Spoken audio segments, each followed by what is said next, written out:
ನಮಸ್ಕಾರ ವೀಕ್ಷಕರೇ, ನಮ್ಮ ಚಾನಲ್ಗೆ ನಿಮಗೆಲ್ಲರಿಗೂ ಹಾರ್ದಿಕ ಸ್ವಾಗತ. ಮುದ್ದು ಸೊಸೆ ಧಾರಾವಾಹಿಯ ಪ್ರತಿಯೊಂದು ಎಪಿಸೋಡ್ನ ಸಂಪೂರ್ಣ ಡೀಟೇಲ್ ಅಪ್ಡೇಟ್ಗಳನ್ನು ನಿಮಗೆ ಕೊಡ್ತಾ ಇರ್ತೀವಿ. ಆದ್ದರಿಂದ ಈಗಲೇ ನಮ್ಮ ಚಾನಲ್ಗೆ ಸಬ್ಸ್ಕ್ರೈಬ್ ಮಾಡಿ ಮತ್ತು ಪಕ್ಕದಲ್ಲಿರುವ ಬೆಲ್ ಐಕಾನ್ ಒತ್ತಿ ಪ್ರತಿದಿನ ಹೊಸ ವಿಡಿಯೋಗಳ ನೋಟಿಫಿಕೇಷನ್ ಮಿಸ್ ಆಗದಂತೆ ನೋಡಿ. ವೀಕ್ಷಕರೇ, ಇವತ್ತಿನ ಸಂಚಿಕೆಯಲ್ಲಿ ಏನಾಯಿತು ಅಂತ ನೋಡೋಣ. ಮೊದಲಿಗೆ ಮುದ್ದು ಸೊಸೆಯ ಇವತ್ತಿನ ಸಂಚಿಕೆ ತುಂಬ ತೀವ್ರ ತಿರುವುಗಳನ್ನು ಪಡೆದುಕೊಂಡಿರುವ ಒಂದು ಎಪಿಸೋಡ್ ಆಗಿದೆ. ಈ ಸಂಚಿಕೆಯ ಆರಂಭದಿಂದಲೇ ಮನೆಯೊಳಗಿನ ಸಣ್ಣ ವಿಷಯ ದೊಡ್ಡ ಗಲಾಟೆಯಾಗುತ್ತಾ ಹೇಗೆ ಒಬ್ಬರ ಮನಸ್ಸಿನೊಳಗಿನ ಅಸಲಿ ಭಾವನೆಗಳು ಹೊರಬರುತ್ತವೆ ಅನ್ನೋದನ್ನು ನಾವು ಸ್ಪಷ್ಟವಾಗಿ ನೋಡಬಹುದು. ಈಶ್ವರಿ ಸುಮ್ಮನೆ ಚಿಕ್ಕ ವಿಷಯವನ್ನು ದೊಡ್ಡದಾಗಿ ಮಾಡ್ತಾ ಹೋಗ್ತಿದ್ದಾಳೆ ಅನ್ನೋದನ್ನು ಮೋಹನ್ ಅವರು ಸೂಚಿಸುತ್ತಾರೆ. ವಿದ್ಯಾ ಕಾರಣ ಹೇಳಿದರೆ ವಿಷಯ ಅಲ್ಲೇ ಮುಗಿಯುತ್ತಿತ್ತು ಅನ್ನೋ ಮಾತು ಇಲ್ಲಿ ಪ್ರಮುಖ. ಆದರೆ ಇಲ್ಲಿ ಮುಖ್ಯವಾಗಿ ಗಮನಿಸಬೇಕಾದದ್ದು ಈಶ್ವರಿ ತನ್ನ ಮನಸ್ಸಿನೊಳಗಿನ ಕೋಪ ಮತ್ತು ಅಸೂಯೆಯಿಂದ ವಿಷಯವನ್ನು ಹೆಚ್ಚಿಸಿ ವಿದ್ಯಾ ಮೇಲೆ ಒತ್ತಡ ಹಾಕೋಕ್ಕೆ ಪ್ರಯತ್ನ ಮಾಡ್ತಿರುವುದು. ಸ್ನೇಹಿತರೆ, ಮುಂದಿನ ಭಾಗದಲ್ಲಿ ವಿದ್ಯಾ ಹಣ ತಂದು ಚಿತ್ರಾಗೆ ಕೊಡ್ತಾಳೆ. ಆದರೆ ಆ ದೃಶ್ಯ ಚಿತ್ರ ಮನಸ್ಸಿನ ನೋವು ತುಂಬ ಸ್ಪಷ್ಟವಾಗಿ ಕಾಣಿಸುತ್ತದೆ.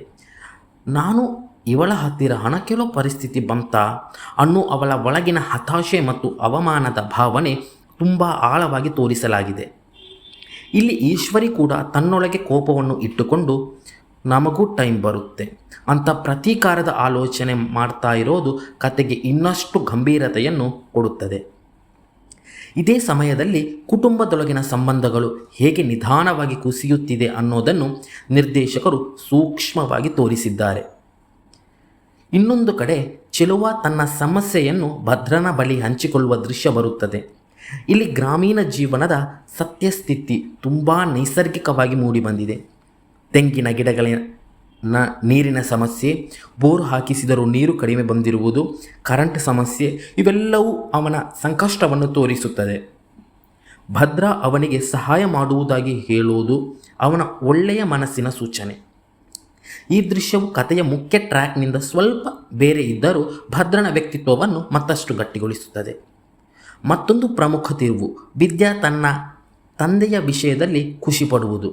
ಅವಳು ಮನೆಯ ಮಗಳಾಗಿ ತನ್ನ ತಂದೆಯ ಕನಸು ನೆರವೇರಿದ ವಿಚಾರ ಕೇಳಿ ಸಂತೋಷ ಪಡುವುದು ಅವಳ ನಿಜವಾದ ಸ್ವಭಾವವನ್ನು ತೋರಿಸುತ್ತದೆ. ಆದರೆ ಈ ಸಣ್ಣ ಸಂತೋಷವು ಈಶ್ವರಿ ಮತ್ತು ಚಿತ್ರಾಗೆ ಅನುಮಾನ ಹುಟ್ಟಿಸುವ ಕಾರಣವಾಗುತ್ತದೆ. ಹಟ್ಟಿ ಕೆಲಸ, ಬೋರ್ವೆಲ್ ಇವು ಯಾಕೆ ಅನ್ನೋ ಪ್ರಶ್ನೆಗಳು ಅವರ ಮನಸ್ಸಿನಲ್ಲಿ ಹುಟ್ಟುತ್ತದೆ. ಇಲ್ಲಿ ಈಶ್ವರಿ ತನ್ನ ಅನುಮಾನವನ್ನು ಗಟ್ಟಿಯಾಗಿ ಹಿಡಿದುಕೊಳ್ಳುತ್ತಾಳೆ. ಮುಂದೆ ಈಶ್ವರಿ, ಚಿತ್ರ ಮತ್ತು ಸುಭಾಸನ ನಡುವಿನ ಸಂಭಾಷಣೆಯ ಕಥೆಯ ಮುಖ್ಯ ತಿರುವು. ಇಲ್ಲಿ ಈಶ್ವರಿ ಸ್ಪಷ್ಟವಾಗಿ ವಿದ್ಯಾ ಬಸುರಿ ಅಲ್ಲ ಅನ್ನೋ ಅನುಮಾನ ವ್ಯಕ್ತಪಡಿಸುತ್ತಾಳೆ. ಅವಳು ಹೇಳೋ ಕಾರಣಗಳು ವಾಂತಿ ಇಲ್ಲ, ಸುಸ್ತು ಇಲ್ಲ, ಹೊಟ್ಟೆ ಕಾಣಿಸುತ್ತಿಲ್ಲ, ಆಸೆಗಳು ಕಾಣಿಸುತ್ತಿಲ್ಲ ಇವೆಲ್ಲವನ್ನು ಅವಳು ಒಂದೊಂದಾಗಿ ಜೋಡಿಸಿ ತನ್ನ ಅನುಮಾನವನ್ನು ದೃಢಪಡಿಸಿಕೊಳ್ಳುತ್ತಾಳೆ. ಈ ಭಾಗದಲ್ಲಿ ಈಶ್ವರಿಯ ಪಾತ್ರ ತುಂಬ ತೀಕ್ಷ್ಣವಾಗಿ ಕಪಟವಾಗಿ ತೋರಿಸಿದ್ದಾರೆ. ಅವಳು ಸಾಕ್ಷಿ ಇಲ್ಲದಿದ್ದರೂ ತನ್ನ ಅನುಮಾನವನ್ನು ಸತ್ಯದಂತೆ ನಂಬಿ ಅದನ್ನು ಸಾಬೀತುಪಡಿಸಲು ತಯಾರಾಗಿರುವುದು ದೊಡ್ಡ ತಿರುವಿನ ಸೂಚನೆ. ಮುಂದಿನ ದೃಶ್ಯದಲ್ಲಿ ಈಶ್ವರಿ ನೇರವಾಗಿ ವಿದ್ಯಾಳನ್ನು ಪ್ರಶ್ನಿಸುವ ಕತೆ. ಅತ್ಯಂತ ತೀಕ್ಷ್ಣ ಕ್ಷಣ. 5 ತಿಂಗಳು ಆದರೂ ಇನ್ನೂ ಬಸುರಿಯ ಲಕ್ಷಣವೇ ಇಲ್ಲ ಅನ್ನೋ ಪ್ರಶ್ನೆ ವಿದ್ಯಾಳಿಗೆ ಭಾರಿ ಒತ್ತಡ ತರುತ್ತದೆ. ಇಲ್ಲಿ ವಿದ್ಯಾಳ ಗಾಬರಿ, ಭಯ ಸ್ಪಷ್ಟವಾಗಿ ತೋರಿಸುತ್ತದೆ. ಚಿತ್ರ ಕೂಡ ಮಗು ಬೆಳೆಯುತ್ತಿದೆಯೇ ಅನ್ನೋ ಮಾತು ಹೇಳುವುದರಿಂದ ಪರಿಸ್ಥಿತಿ ಇನ್ನಷ್ಟು ಗಂಭೀರವಾಗುತ್ತದೆ. ಈ ಕ್ಷಣದಲ್ಲಿ ಭದ್ರಾ ಬಂದು ವಿದ್ಯಾಳನ್ನು ರಕ್ಷಿಸುವುದು ಅವನ ಪಾತ್ರದ ಶಕ್ತಿ. ಆದರೆ ಈ ಎಲ್ಲದರ ನಂತರ ಸ್ಕ್ಯಾನಿಂಗ್ ವಿಷಯ ಬರುತ್ತದೆ. ಈಶ್ವರಿ ತುಂಬ ಚತುರವಾಗಿ ಮತ್ತೆ ಸ್ಕ್ಯಾನಿಂಗ್ ಮಾಡೋಣ ಅಂತ ಹೇಳಿ ಸತ್ಯವನ್ನು ಹೊರತೆಗೆದುಕೊಳ್ಳಲು ಪ್ರಯತ್ನಿಸುತ್ತಾಳೆ. ಈ ಮಾತು ಕೇಳಿದ ತಕ್ಷಣ ವಿದ್ಯಾ ಮತ್ತು ಮೋಹನ್ ಗಾಬರಿಯಾಗುವುದು ತುಂಬ ಪ್ರಮುಖ ಸೂಚನೆ. ಏನೋ ದೊಡ್ಡ ರಹಸ್ಯ